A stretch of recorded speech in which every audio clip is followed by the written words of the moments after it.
Саламатсыздар ма 8-ші сынып оқушылары? Бүгін біз 2-ші тоқсанға арналған бірінші бір жұбымыз термодинамика негіздері бөлімі бойынша жиынтық бағалау тапсырмаларын қарастыратын боламыз. Жалпы балалар бізде тапсырма саны 5, жалпы құрайтын балымыз 13 бал екен. Ал бірінші тапсырмадан бастап орындайық. Әртүрлі процесс үшін термодинамиканың бірінші заңының өрнегін сәйкестендіріңіз дейді. Балалар бізде бірінші графада процестердің аталуы берілсе, екінші графада сол процестерге арналған термодинамиканың бірінші заңының өрнегі берілген. Енді бірінші бізде изобаралық процесс берілген екен. Изобаралық процесс кезінде балалар өрнегіміз міне ең соңғы өрнекке тең болады. Жылу мөлшері тең ішкі энергияның өзгерісімен механикалық жұмыс атқаруға жұмсалады. Ал изотермиялық процесс кезінде балалар бізде міне жылу мөлшері ішкі энергиямыз нөлге тең болады дағыны, жылу мөлшеріміз жұмысқа тең болады балалар. Ал адиабаталық процесс кезінде балалар бізде бірінші теңдеу жұмысымыз ішкі энергияның минус ішкі энергияның өзгерісіне тең. Ол кезде балалар бұл жаңағы қоршаған ортамен жылу алмаспайтын процесс. Ал төртінші процесіміз, яғни изохорлық процесі балалар міне соңғы екінші өрнекке келеді екен балалар. Ал екінші тапсырмамызда балалар суретте іштен жану қозғалтқышы берілген. Міне 4 сурет берілген балалар рет-ретімен емес бізде шатастырылып беріліп тұр. Енді А тапсырмасына 4 тактының жұмыс істеу қағидаттарының қадамын анықтаңыз депті. Енді балалар бізде бірінші енгізу, яғни бірінші тактымыз ол міне екінші суретте берілген. Бірінші суретіміз, яғни бұл енгізу такты балалар. Мына жерге жазып қойын. Енгізу такты. Енгізу бірінші тактымыз. Одан кейін екіншісі бізде балалар міне сығу. Мынау екіншісі. Бұл сығу деп аталады. Екінші тактымыз. Ал үшіншісі балалар бізде міне бірінші суретіміз. Яғни жұмыстық жүріс. Жұмыс жүрісі деп жазып қойын. Атаулар балалар үшінші такты. Ең соңғы тактымыз балалар шығару екен міне үшінші. Үшінші деп бұл төртінші. Екі мынау үш балалар шатасып кеттім. Мынау төртінші. Рет-ретмен жазып қойдық. Бұл шығару балалар ең соңғы тактымыз, яғни төртінші тактымыз. Енді Б тапсырмасында бізде 4 тактыда іштен жану қозғалтқышының қай тактісінде 2 клапан жабық болады дейді балалар. Енді болған жауап ретінде жазамыз. Бізде 2 тактіде жаңағы 2 клапанымыз жабық болады. Ол жұмыстық жүріспен және сығуда. Яғни екінші сурет сығу. Екінші деп соңғы суретіміз сығу және үшінші жұмыстық жүріс. Екеуінде жұмыс жүріс, жаңағы 2 клапанымыз жабық болады балалар. Жүрісі.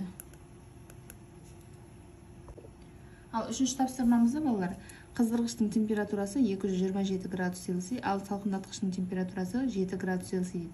Жауабын пайызбен көрсетіңіз депте, машинаның пайдалы әрекет коэффициентін есептеңіз дейді. Ал балалар берілген жазып алып, енді бізде температурамыз градус Цельсиймен берілген. Оны кельвинге айналдырып алуымыз керек балалар. Кельвинге айналдыратын форма мында жазып қойын. Т тең болады. Т плюс 273 кельвине. Дәл осы формулаға саламыз балалар. Мынау кішкентай тымыз. 227-ні 273-ге қосатын болсақ балалар 500 кельвин болады. Дәл солай 7 градусты қосатын болсақ 280 кельвин болады балалар. Енді пәкінің Карно формуласын жазамыз балалар. Пәкінің температураға байланысты формуласы. Т1 азайтылған Т2 бөлінген Т1 көбейтілген 100% деген формуламыз бар балалар. Енді осыған салып есептейік. Т1 бізде 500 кельвин. Одан азайтамыз 280 кельвинді бөлеміз 500 кельвинге. Көбейтеміз оны 100%-ға балалар. Сонда пәкіміз пайызбен шығады. 500-ден 280-ді азайтып, оны 500-ге бөлетін болсақ балалар 0,44 шығады. Оны 100-ге көбейтсек 44% болады екен. Сонда жауабымыз балалар пайдалы әрекет коэффициентіміз 44%-ға тең екен. Ал төртінші тапсырмамызда балалар қозғалтқыштың пәкі 35% болатын автокөлік 2 сағат жүргенде 35 литр бензин пайдаланса, автокөлік қозғалтқышының орташа қуатын анықтаңыз дейді. А тапсырмасында қуаттың формуласын түрлендіріп жұмысты анықтаңыз депті. Б тапсырмасында отынның жану жылуын табу үшін массасын анықтаңыз депті.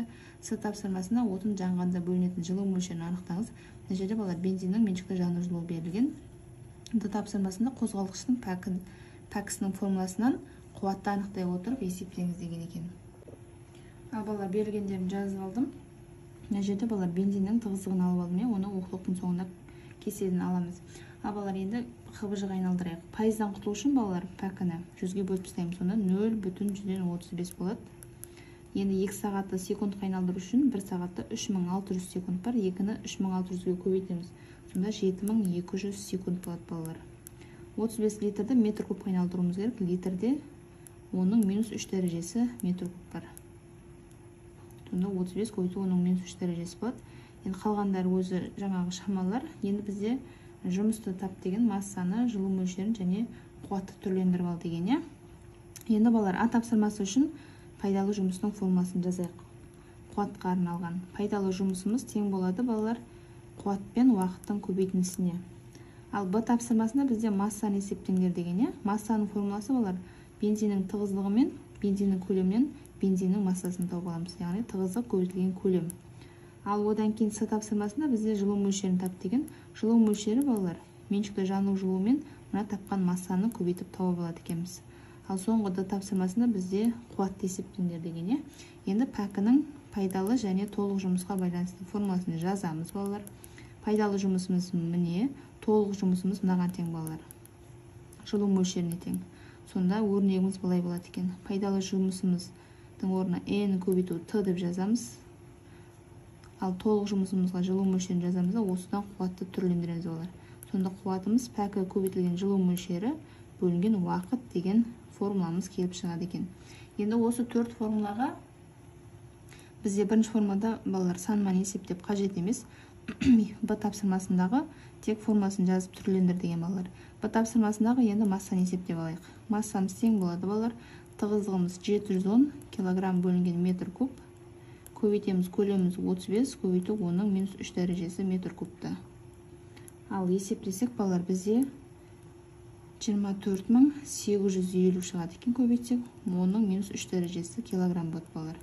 Ол деген сөз мына санды 1000-ға бөліп тастаймыз деген сөз. 1000-ға бөлсек 24,185 килограмм болады балалар бензиннің массасы. Енді С тапсырмасына жылу мөлшерін есептейік. Жылу мөлшеріміз тең екен, массамыз 24,185 килограмм шықты. Оны көбейтеміз меншікті жану жылуына бензиннің 46 көбейту оның 6 дәрежесі джоуль бөлінген килограмм. Ал есептесек балалар бізде шығады екен 1143,1 көбейту оның 6 дәрежесі джоуль. 6 дәреже бізде балалар 1143,1 мегаджоуль деп алсақ болады жауабын. Ал енді соңғы Д тапсырмасындағы қуатты есептейік. N тең болады. Пәкіміз 0,35. Көбейтеміз жылу мөлшеріміз 1143,1 көбейту оның 6 дәрежесі джоуль. Оны бөлеміз, уақытымыз 7200 секунд. Ал есептесек балалар бізде 1000-ға көбейтіп жібереміз шыққан мәнді. Сонда 55,156 көбейту оның 3 дәрежесі ватт шығады балалар. 3 дәреже ол килоны береді. Сонда 55,156 киловатт болады екен жауабымыз. Ал енді жауабын жазатын болсақ мында. Жауабы деп мында жазып қояйын тізіп балалар.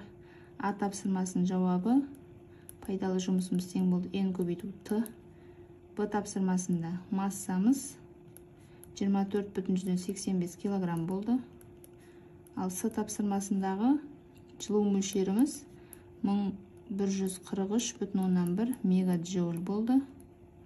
Ал Д тапсырмасындағы қуатымыз 55,156 киловатт болды. Ал соңғы тапсырмамызда жылу қозғалтқыштарын жетілдіру мен пәкін арттыру жөнінде өз ойыңызды ұсыныңыз дейді. Балалар, жауабын жазып қойдым. Жылу қозғалтқышының тиімділігінің күрт өсуі үшін балалар, біз оның тізбегінде супер эжекторды қолдана аламыз. Яғни газ ағындарын соққысыз қосу әдісі балалар. Газ турбиналық қондырғыда супер эжекторды қолдану арқылы оның тиімділігін теориялық МГД генераторының тиімділігімен салыстыруға болатын максималды деңгейге дейін арттыруға болады балалар. Ал балалар, осымен сабағымыз аяқталды. Түсінікті болса лайк басып, пікірлеріңізді жаза кетіңіздер және каналыма жазылуды ұмытпаңыздар. Жақсы оқуда сәттілік, сау болыңыздар.